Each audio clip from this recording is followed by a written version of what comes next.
Hey guys, another video for you today, this time to highlight the admin functionality inside of the new 2018 version of MediaBeacon.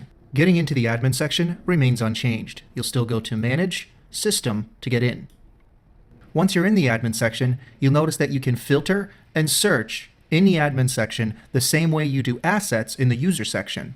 You're able to navigate to users, groups, fields, metaforms, and loading dock types from the top menu.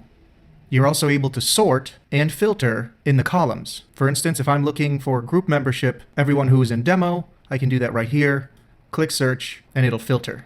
I can also look at users' primary group, and so on. So for instance here, and I can type in now Chris, and I've got type ahead here as well, and then of course, my results. Once you go into a user, you'll notice the same fields as you remember from previous versions. They just now look like you're filling out a metaform.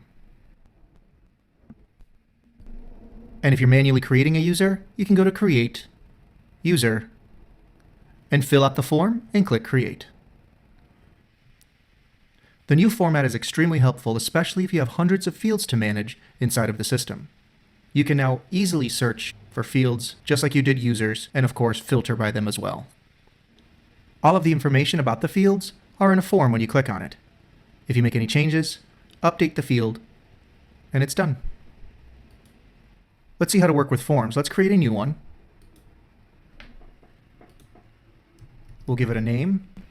And now you're able to add fields. Continue to add fields as necessary, then click Create. You can edit the form anytime by clicking it again, making changes, and clicking Update Metaform.